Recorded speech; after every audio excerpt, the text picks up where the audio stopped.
হয়তো সার্বিক পরিস্থিতি পর্যবেক্ষণ করেই আহ, তারেক রহমান হয়তো মানে সময় নিয়েছেন। এর মধ্যে তার একটা লম্বা গ্যাপ আছে। নিরাপত্তার ব্যাপারটা তো অবশ্যই আছে। কারণ যেহেতু বেগম খালেদা জিয়া অসুস্থ, তিনি দল পরিচালনায় এখন সেভাবে সক্ষম না। সুতরাং এক নম্বর ব্যক্তি, তার সিকিউরিটির ব্যাপারটা তো আছে। সেই সিকিউরিটির ব্যাপারটার জন্য গত 2 মাস ধরে, আমি জানি গত 2 মাস ধরে নানা রকম চেষ্টা দলের পক্ষ থেকে করা হয়েছে। স্বরাষ্ট্র উপদেষ্টার কাছে গেছেন লুৎফুজ্জামান বাবর, সাবেক স্বরাষ্ট্র প্রতিমন্ত্রী।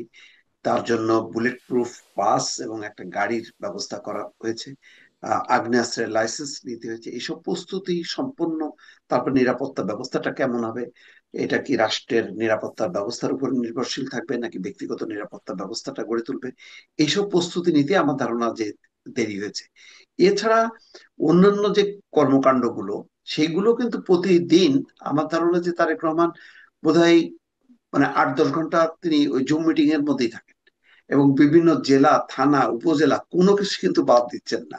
তো বাংলাদেশে আসলেও কিন্তু তার পক্ষে কিন্তু প্রতিদিন একেবারে মানে সারাক্ষণ নেতা কর্মীদের মুখোমুখি হওয়া সম্ভব না। আধুনিক প্রযুক্তির মাধ্যমে তিনি যেভাবে যুক্ত হতে পারবেন, ওই বাংলাদেশে আসলেও কিন্তু একই কাজটাই করবেন।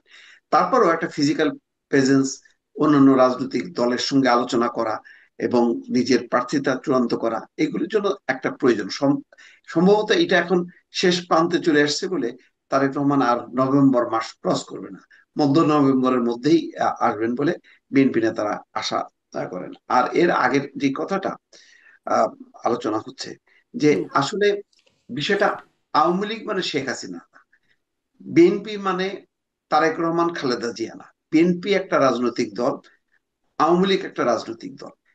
বিষয়টা হচ্ছে যে একটা রাজনৈতিক দলের, মনে করেন 2 লাখ লোক অপরাধ করছে, আপনি তাদেরকে বিচার করবেন। দেখেন, যেই যুক্তিতে আগে আওয়ামী লীগ জামাতকে নিষিদ্ধ করেনি, যে জামাতের যারা যুদ্ধাপরাধী তাদের বিচার করেছে, কিন্তু দল তো অপরাধী হতে পারে না। কারণ দলটা হচ্ছে মানুষের একটা গণতান্ত্রিক অধিকার, যে আমি দল করব, আমি ভোট করব, সভা সমাবেশ করব।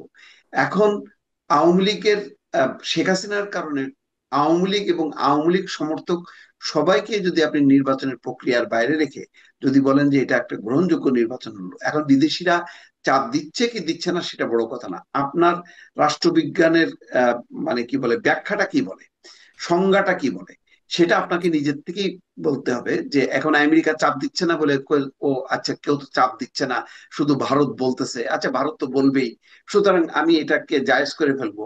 এটা কিন্তু আহ উচিত না। কারণ আপনি একটা উদাহরণ যদি তৈরি করেন, তাহলে পরবর্তীতে কিন্তু আবার তাই হবে। ধরেন আর একটা গণ অভ্যুত্থান হলো 20 বছর পরে বা 15 বছর পরে, তখন তো আবার হবে যে এখন যারা যারা রাজনীতিতে ক্রিয়াশীল তারা সবাই নিষিদ্ধ, তারা সবাই বাদ।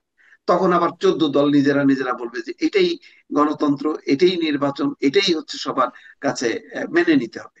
এইভাবে তো হয় না। এটাতে একটা সমাধানে আসতে হবে। যেটা, যে কাজটা আওয়ামী লীগ করতে পারেনি, সেই কাজটা, সেই একই ধারাটা, সেই উদাহরণটা, সেই অন্যরাও যদি প্রতিষ্ঠা করায়, তাহলে তো এটা পাল্টাপাল্টি হয়ে গেল। এক পক্ষ আর এক পক্ষকে নিশ্চিহ্ন করা, রাজনৈতিক ভাবে আপনাকে নিশ্চিহ্ন করতে হবে। দেখেন, আজকে সালাউদ্দিন আহমেদ একটা ভালো কথা বলেছেন, যে আওয়ামী লীগের প্রত্যাবর্তনের সব দরজা বন্ধ করতে হবে। তার মানেটা কি? এবং রাজনৈতিক ভাবে এটা ঐক্যবদ্ধ হইতে হবে। তিনি ইঙ্গিতটা দিচ্ছেন এই কারণে যে রাজনৈতিক ভাবে মোকাবেলা করতে হবে। এখানে বলেননি যে আইনগতভাবে নিষিদ্ধ করতে হবে, অধ্যাদেশ জারি করতে হবে, নির্বাচনে আনা বন্ধ করতে হবে, এই কথা কিন্তু বলেননি।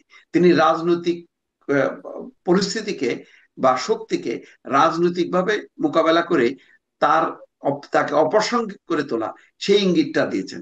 এবং এটাই কিন্তু আপনি যদি গণতন্ত্রে বিশ্বাস করেন, তাহলে আপনাকে এইটাকেই প্রতিষ্ঠিত করতে হবে।